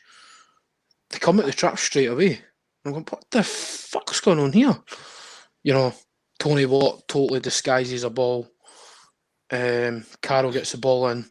None of our defenders jump because they're all absolute wedges. And Van der Veen, whatever his name is, scores the header. We get to 1-1 with the weirdest goal ever. Kyle McGuinness in the right place at the right time. Probably our best player at the weekend there. And we go on again. Concede a stupid free kick. Don't know what Godric was doing because he'd started against Santa Coloma really well. Both games well. Gives away a stupid free kick. And they go 2-1 up and they go in 2-1 up at the half time. We never conceded from set pieces like that last season. We didn't concede a goal last season. Yeah. You were really good at set pieces, yeah. Apart from against St Johnstone in the Cups, we were fine. shout out for fucking Sean Rooney, because I'm not going to have a word of hate about that man. He's an absolute hero. What a guy. And we get the second half. Jack Ross makes a couple of changes, puts that fucking guy Deutsch on, gets his goal, and you just see the limbs. And tell you what, I've never been so jealous of not being in a Hibs end, because it was just absolute bedlam in there. And then I thought from 2-2, there's only one team winning that, and Stephen O'Donnell makes a stupid mistake having his Ardens out. Big Boiler puts away the penalty, and 3 points wrapped up, and it's just a hard one.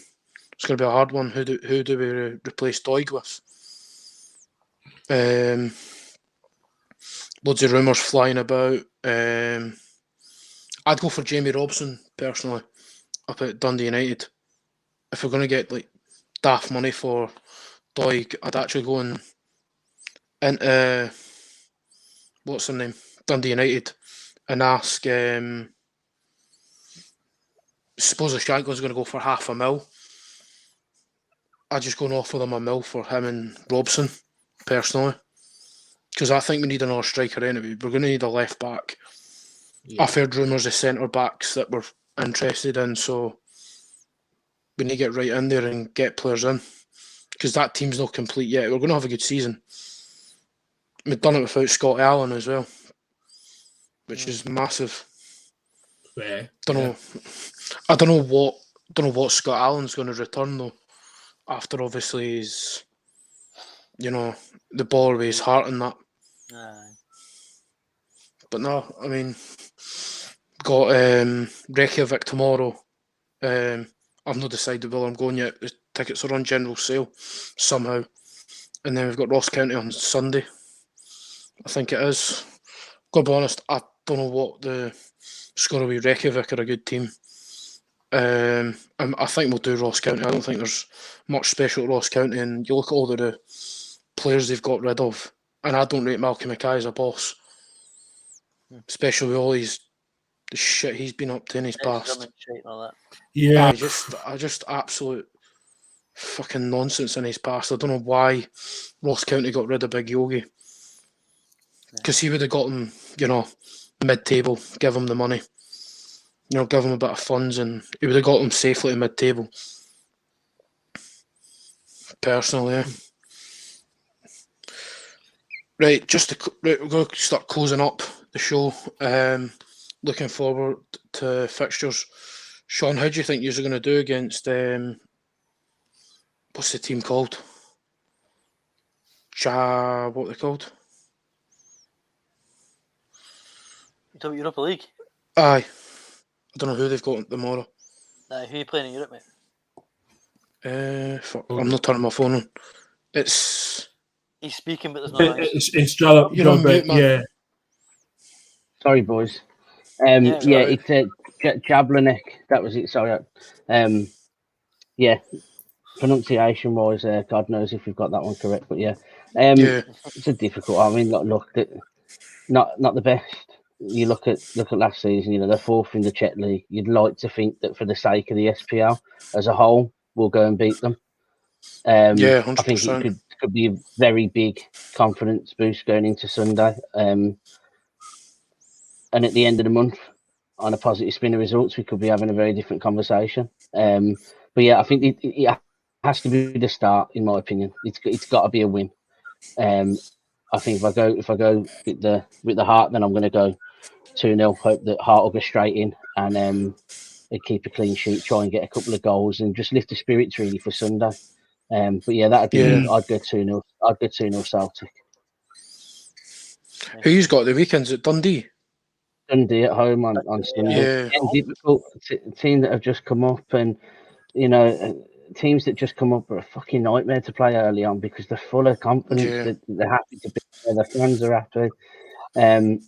A hard one again, but you've got to take something into. If we're going into that game at home on a defeat, I dread to think what will happen at full time if that's not a positive result. So it's got to be, and I think Big Ange fucking deserves it. I like him.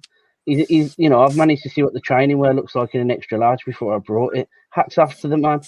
I love that. It's brilliant. Yeah. I think he deserves it. I think he does deserve a positive result, and I hope we get it, and it kicks him on for Sunday. I want him to do well, even as a Hibs man. I want him to do well because he speaks well. The way he wants to play football, he wants to play football like what you'd say is the Celtic way, innit? You know what I mean? I think he wants to play that Celtic way. But no, you just need to give him time and give him signings, and I think he's going to need this. Gerrard's had the last 3 years to get to where he is. Yeah, he's going to need that. And that was like 3 weeks in anyway when he first took over time. Exactly. Just madness. I mean, who do you want? If Eddie potentially goes, who do you think you all get in? Do you think it's going to be a Nisbet? Yeah, I think, like I said earlier when we spoke about Blues, Craig Gardner mentioned at a fans forum yesterday that a striker is potentially on his way. I don't think that'll be us going in for him, and I don't think that we compete with Celtic because the Celtic board have to look at now is it was criminal to miss out on McGinn, and I think if there's going to be a signing, I mean this is the thing. If there's going to be a signing that the fans are going to back, I think the board have to go and do it. So if it is, if we do go your way, try and stoop in there. I mean, let's be honest, we're not going to get the money for Edouard that was rumoured a couple of years ago. It's just not going to happen. But it's difficult to say where we'll go because the scouting network's changed the whole as well. But I think for me, I know that Celtic looked at Chadham's a couple of years ago. It didn't happen because of the Premier League pool. Yeah. But, and there's no guarantee that Edouard will actually go. But the problem being, if he does stay, is the hunger and the desire there. Yeah, 100%. It look like it's a difficult one, isn't it? Yeah. I mean, the problem is he looks so uninterested. He genuinely looks like he can't be arsed. You can see when a striker's not having the rub of the green, can't you? Oh, yeah. When it's just not clicking. But you can see when a striker's not doing enough for himself either, maybe. You're not creating enough, you're not got that hunger, you're not finding that extra yard that we've seen him find 100 times. Oh, yeah, because I said something fucking mental a couple of years ago. I think Edouard, as a player, is about 4 times the player Moussa Dembele was. And I thought he'd go for double the amount Dembele was. At the start of last season, that was where people's thinking was. We did like an 11, like an all-time 11. There were certain rules. You could only have one Lion. You can only have one Invincible. I think I put Brown in. And I didn't. My Invincible was Dembele, and everyone said, come on, like you'd have Edouard in there. But actually, I didn't take him as well as Dembele. But I could see why people thought the scope. Why people thought the scope was there. What Dembele did in such a short space of time blew everyone away. Edouard's had a little bit longer, and you thought you were going to keep him a little bit longer, which we have.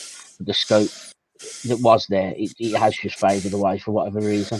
But I think you are right. I think that there is, if a team can get him playing, and he's interested, a great player. And he's right up there on his day.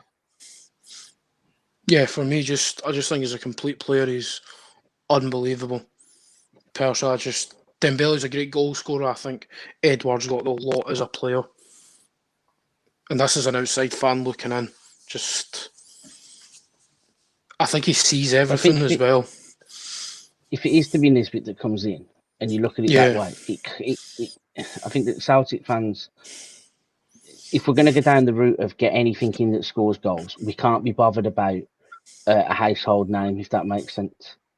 Or a big time player or somebody with a bit of substance. It doesn't matter whether it's Joe Bloggs that comes in at the under 20s and bags you 30 goals at the end, at the end of the season. Nobody's going to give a shit then. So I don't think we can care now. Get something in, just somebody who wants to, just that togetherness, get the togetherness back and get something up there. Get the goals flying in, get fans back on their feet, get fans back into the ground. Then 100%. Whoever it would be, I think that the money's there. It's a multi-million-pound business. The money's there. Stop scrimping. Pay the money for someone that can come in and score goals.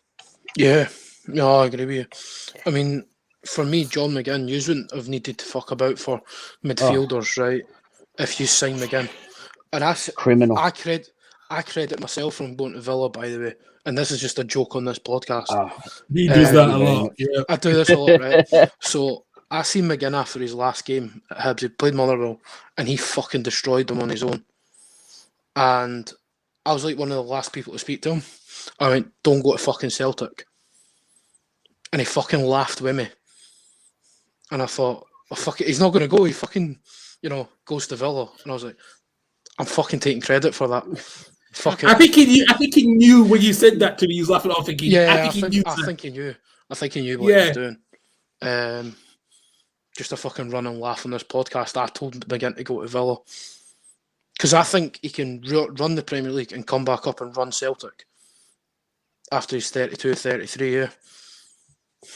Players like that, they come back and they'll have, you look at someone like Andrew Shinney, we know he's decent, but they go up, they go down, they come back up again, they still do a job. It's no disrespect to the league.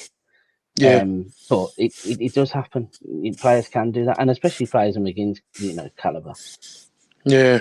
He can come back up in a few years, do a job. He might not start for you, but he's an insurance policy. 100%. Karl, who have Hearts got this weekend? We are away to St. Mirren. So the last time we played St. Mirren was I think it was at the game before the outbreak, before the pandemic stopped football 2 years Sir John O'Beaker. Yeah, absolutely. And we don't know what happened to Jamie Walker. So he was absent in the first game. Andy Halliday's suspended. So, I don't know what the score is going to be this weekend. I don't know. So it depends if Walker It's a tough one because St. Mirren, should have won at Dundee last weekend. They should have won. And I was very surprised that we were 2-1 ahead. And then when Dundee went down to 10 men, I thought St. Mirren were going to take that game. But they didn't, unfortunately, because I think they had a bit of possession. But it's going to be a tough game. It will be a tough game against St. Mirren because St. Mirren are a really good team. The way they done last season, they're a really good team. So we have to be very aware of that. Yeah. Paul, who have you got this weekend? Oh, you've got Aberdeen this weekend. That's going to be I fucking dread your reaction this weekend for this. What do you think? How do you think you'll do? Because I thought they were brilliant against. The fuck did they play? I literally watched it last night. It's fucking left me. Dundee United. Yeah, I should know that as well because I had them on my fucking last man standing. I know. No surprises I've took this weekend. Fucking Rangers. Never. I have, mate. I was whether to take Celtic, and I thought, just take Rangers, play it safe. What's the bet? This is when they'll fucking get hammered or something. But anyway, no. I don't. Nicky Devlin should be on his way back. He's now our club captain.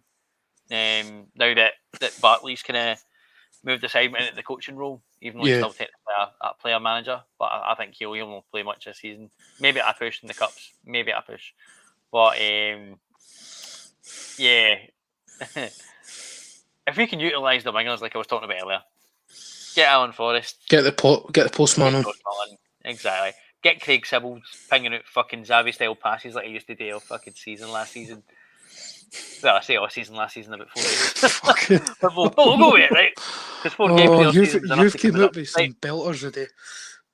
It's just the day at work, boys. I don't want to get into it because it's a football podcast, but we just need to get the foundations right, the basics. Learn how to tackle again. Learn how to face up against an oncoming attacker. I hope Stryjek continues his rich vein of coming for balls and taking them cleanly, because that's the only positive I could take away for Saturday. Yeah. When the ball came into the box, he was demanding his box. Just I'm afraid that his defenders in front of him couldn't demand shit. So, win the battle in the midfield, hold the battle at the back. Maybe we'll get something up top. Yeah. And that's all from me, boys. Right. Just to finish off, just a couple last questions for Sean. What's your favourite ground to go to, Sean? Away day. Away day. Oh, yeah, one. Away day, man. Favourite away. Oh, fuck, I'm stumped there. Do you want to simplify it? Do you want to make it maybe north and south of the border? So like your Birmingham days, but then also your Celtic days. So yeah, definitely up here in my experience. I like going to Hibs. It was my first one. It just sticks. It just sticks to the memory a little bit. Just like the setup. It's good. Just enjoy the ground and that. Down the road, there's just so many to choose from. I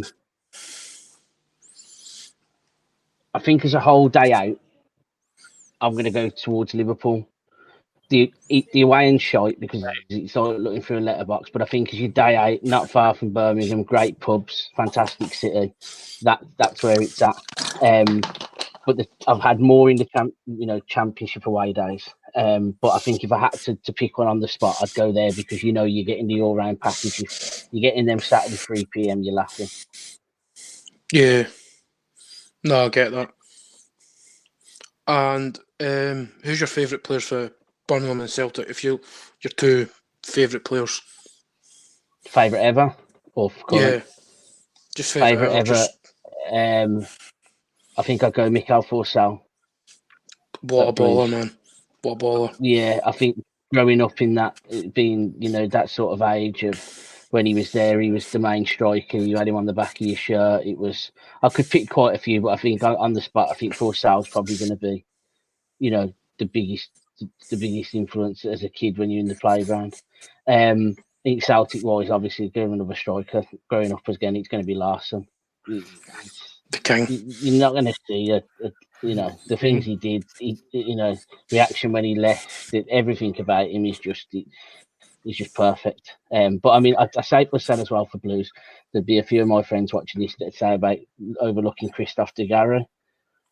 Oh, yeah. But it was such a short space of time that Forsell was just that. He was that loan signing that then became that dream permanent signing, and I think it's just so injury wise. But just as a kid watching, what a player!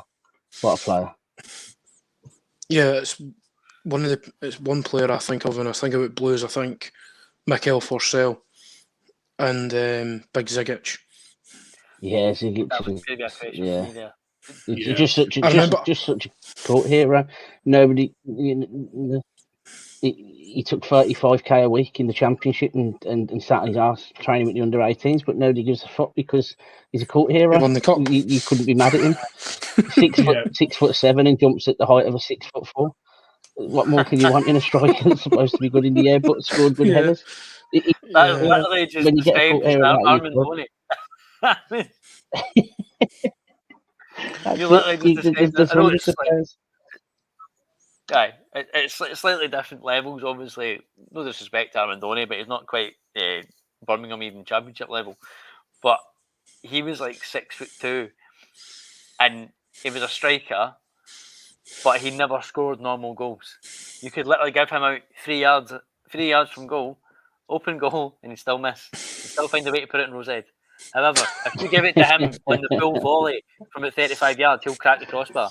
Like, if you put it straight on his napper, he'll still find a way to chest it. Like that was the kind of player he was. I totally get you. You're using that description, but were you at the final that he scored in? Yeah. What it must be some mental feeling when that goal goes in, just to hit absolute limbs. How many rows where did you land? Oh, do you know what? I think I've got sadly like a few not that many memories from that day, but like I've not had that many memories because they're so blurred because of the euphoria of it. But you remember them key point, and of course the beer, the weekend in Watford didn't help, But as the ball, I went ages thinking it come from a corner, but it wasn't. It was a throw-in, and obviously it flipped over. Yeah, it was a throw-in, but it was delivered like a corner. Well. Yeah, it was a throw-in. No, actually, have I got that the wrong way around? No, I've got it the wrong way around. I spent years thinking it was a throw-in, and it was a corner, but I thought it was a long throw. But anyway, yeah, but just fucking euphoria. I think that the Martins goal was obviously just you were waiting for the offside flag with the Martins goal. Yeah, something was going to go wrong. Yeah. Something's going to go wrong here. But yeah, I was saying the same as well too. I think he's just scored really big goals. He's goal against Villa. He's goal at Bolton. His goal in the cup final. He just scored big goals. He's just that kind of a player. But did you just quickly about Lee Clark? Did you hear the story about when he got banished from the first team? It was a Paul Caddick story. That him and Lee Clark, the manager's room and the training ground. It's above the players' canteen, and he's called him up, and then all he could hear was like smacking around and rolling around, and Clark and Zigic are apparently having a bit of a tear up. But he's the only player ever that's probably had a contract with a clause written in that if the team got relegated, he got a wage increase. So he went from 30k in the Premier League to 35 in the Championship. Yeah, 35 bags a week in the Championship for sitting on his arse. Training with the under 23s. That's open goal, and then he says about easy money, big man. Easy money, big man. But nobody can hate him because he's just that's right. A gentle giant. That just cult hero. As I say, how do you hate a cult hero? It's impossible.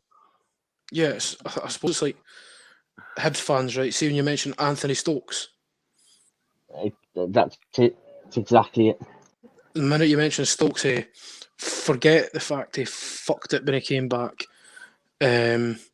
All the nonsense, didn't care. Destroyed Rangers, end of story. You know what I mean? It's one of them. And when you mention his name to Livy fans, you generally ask who, because I literally saw him standing outside Livy the first day he was meant to make his debut, and he was wearing a pair of jeans and a random top, and he was on the phone, clearly planning his night out in Belfast.